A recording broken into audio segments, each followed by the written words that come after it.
Kumusta kayong lahat, mga kamag-anak, mga kaibigan?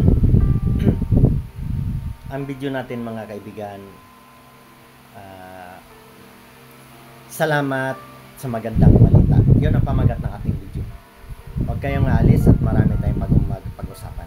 Marami tayong matutunan, basta't unawain nyo lang po. Ang aking channel, hindi naman ako basta-basta dito, basta na mamadali na lang na mag-viral. Ako kahit na matagal, basta mayroon kayang mapupulot na aral. Kasi karamihan talaga, gusto yung masaya. Ang aking kasi parang nakakaboring. Pero kung isipin nyo lang, makakakuha kayo ng aral. Sige, tumbukin na natin. Pasalamatan ko yung mga video ko kahapon. July 2, 2024. Dahil po sa inyo, mataas ang mga views. Yan. Basta kung ilang video yan, mataas po. Mataas ang mga views yan. Kaya masaya po ako dahil sa inyong suporta. Hindi ko na po mabuksan kasi naka-ano po yan.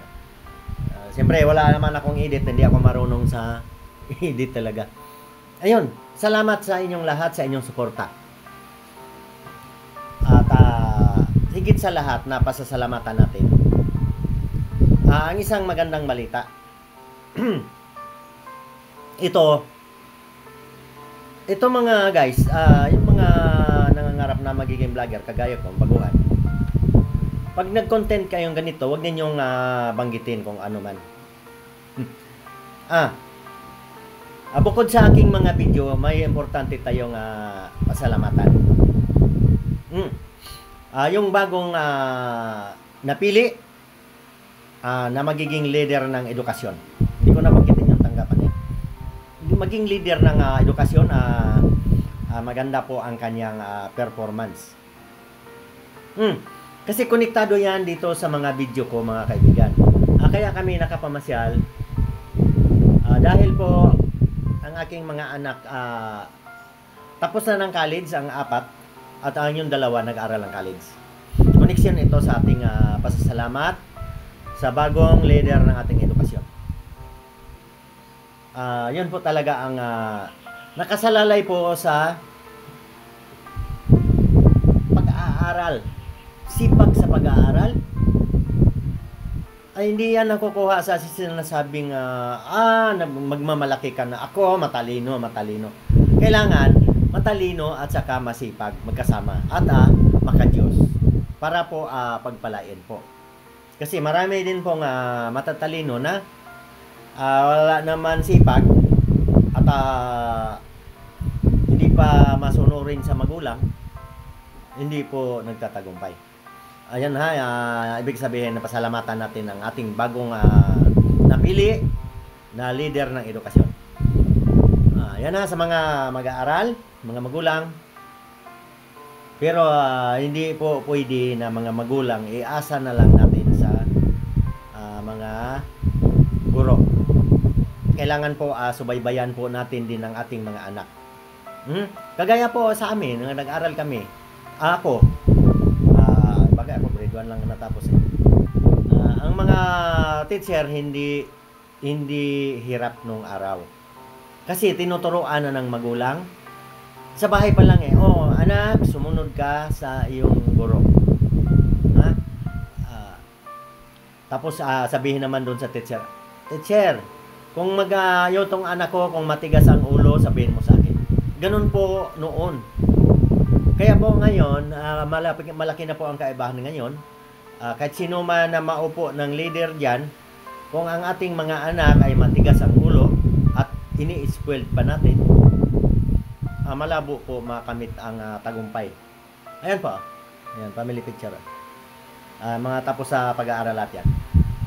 Kaya binanggit ko po ito, napakahalaga po na magaling ating leader.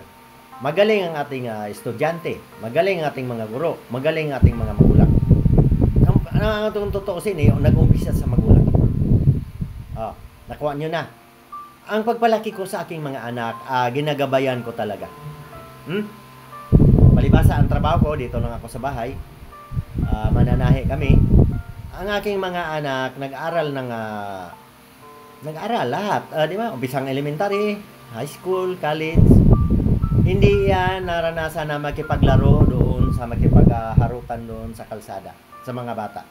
Kasi pag uwi ng eskwelahan yan, elementary, pwede na yan mag-bili-bili. Kasi magaan lang ang aming trabaho. Di ba? Magtatanggal lang ng sinulid. Ganito. Marunong na humawak ng gunting, kaya na magtanggal ng mga sinulid. Yan po kasi aming nabuhay tahian. Kaya po, salamat ako na naging ganun, na i-guide ko ng mabuti.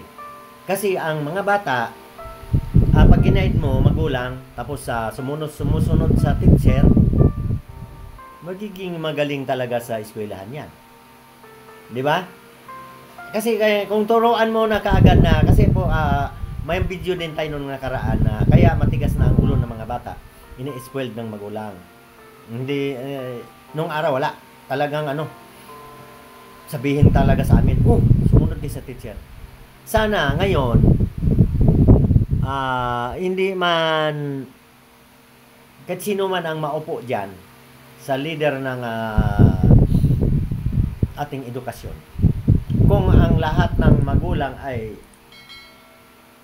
kinukonsinti ang anak, ayaw turuan, ayaw ba sabihin nila, ano bang ginawa ng teacher diyan? Bakit ayaw kayo turuan? Hindi po kaya ng teacher. Biro mo 40 ang estudyante. Kailangan po tulungan po natin magulang na ipaalaala, kailangan mag-aral kang mabuti. Sumunod ka sa teacher. Ganun po. Para po ang mga bata disiplinado. Kaya po kasi saka po natin yung po natin sa mga teacher, po umuunti ang mga teacher ngayon. Marami pong umaalis.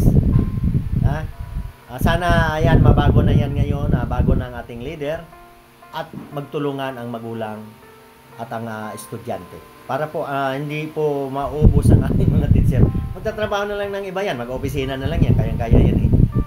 Kaya sana wag po natin bigyan ng sakit ng ulo ang ating mga teacher. Mga nanay, i-guide po ang mga anak. Yun po ang sikreto. Ilang minuto na ba tayo? Ayan.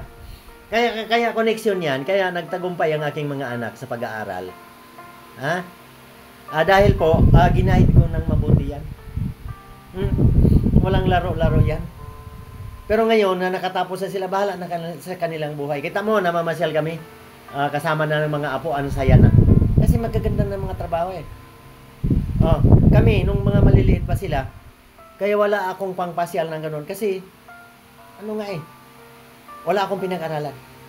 Kaya gusto kong makabawi sa kanila. Kasi awa ng Panginoon, ayaw na. Sige, hindi natin haba natin video kasi ang ng pakay ko talaga, pasasalamatan, maraming views ang aming mga video. Lakad namin, lalo na yan, maraming nagko-comment. Hindi ko lang mabasa ang isa-isa mga comment. Basta maraming salamat sa inyong lahat, sa inyong suporta. Hayaan ninyo. Susuklian ko yan. Lagi ako nanalangin na kayo'y magtagumpay din. At alam niyo ang tagumpay ng isang tao, hindi lang sa kayamanan, hindi lang sa kung ano mang ari-arian. Kailangan may ari-arian ka, may pira ka, at magiging masaya ka. Anuhin mo yung kayamanan kung hindi ka masaya. Yun po ang kailangan. Masaya, maka-Diyos, at kung sobra ng ating kita, ibahagi sa kapwa. Sige, hanggang dito na lang po at pagka mahaba, hindi na natin ma-upload. Sige, ingat po tayo lahat. Maraming salamat.